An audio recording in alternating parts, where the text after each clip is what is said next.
Bonjour amis internautes, bienvenue dans votre rubrique Salamti. Aujourd'hui, nous allons répondre à vos questions concernant toujours les bonnes pratiques à adopter pendant Ramadan. Alors, la première question étant, quel risque pour un diabétique de jeûner? Les principaux risques de jeûner pour un diabétique sont l'hyperglycémie, les hypoglycémies, l'acétose diabétique qui est donc la présence de corps cétonique dans le sang, et aussi la déshydratation.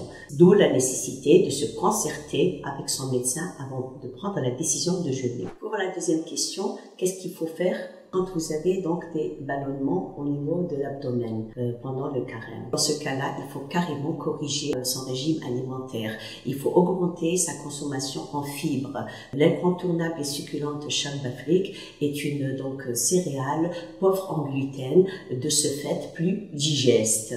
Aussi, elle est riche en sels minéraux comme le fer, le zinc, le potassium et le calcium. Il faut penser aussi à diminuer son apport en matière grasse qui malheureusement stimule la contraction intestinale. Aussi, il faut penser toujours à dégraisser ces viandes avant de les faire cuire ou de les consommer. Il faut penser aussi à favoriser l'achat, donc la consommation de viande blanche comme la dinde, le poulet. Il faut penser aussi à utiliser les herbes de Provence à la place de toutes ces épices-là, ces mélanges d'épices qui sont néfastes pour la santé. Il faut éviter aussi tout ce qui est sorbitol, fructose. Là, il faut carrément apprendre à lire les étiquettes avant d'acheter vos produits alimentaires. Donc, le fructose et le sorbitol sont des édulcorants qui favorisent l'apparition de gaz dans l'intestin. Et c'est malheureusement des produits très utilisés dans l'industrie agroalimentaire. Il faut toujours vérifier ces étiquettes avant la consommation.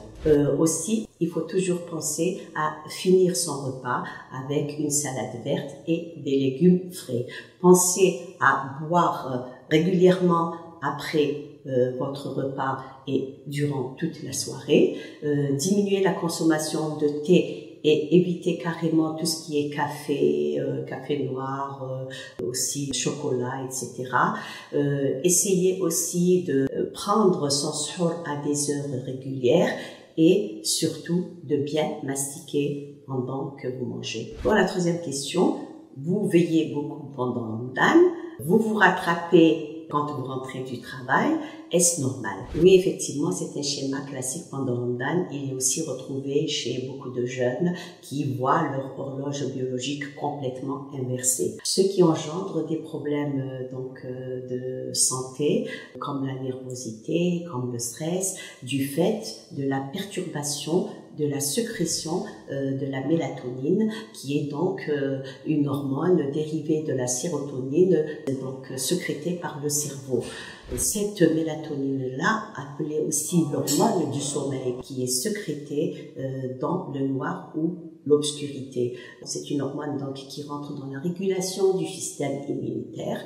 Elle a des propriétés antioxydantes, anti-cancéreuses et anti-âge, et elle a un effet bénéfique sur la COVID-19. Pour cela, il faudrait toujours apprendre à éteindre son portable, sa tablette ou son PC avant de dormir, étant donné que les ondes et les champs électromagnétiques inhibent la sécrétion de la mélatonine. Aussi, il ne faut pas s'écarter de l'objectif premier de Ramadan. Et logiquement, le jeûne alimentaire doit s'allier au jeûne spirituel, augmenter aussi ses performances au travail.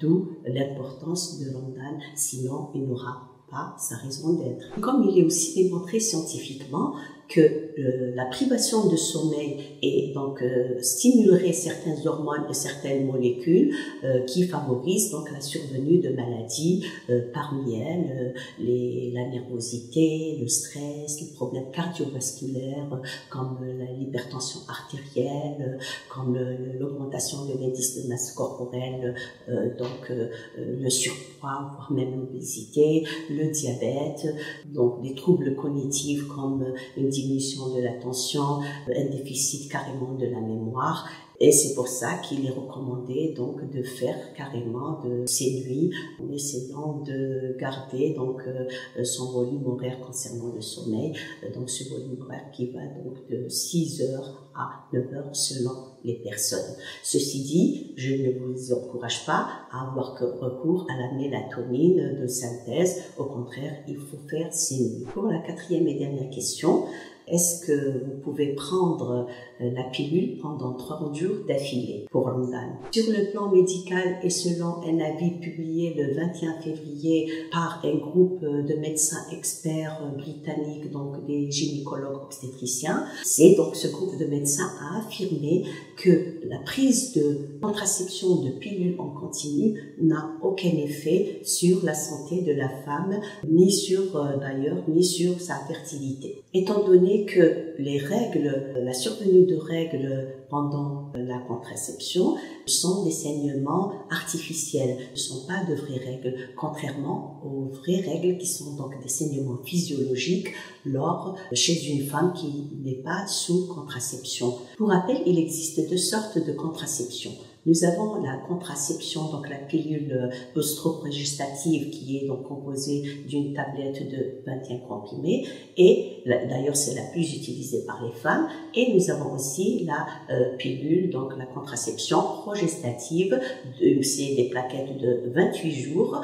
Seulement la différence entre les 7 derniers comprimés.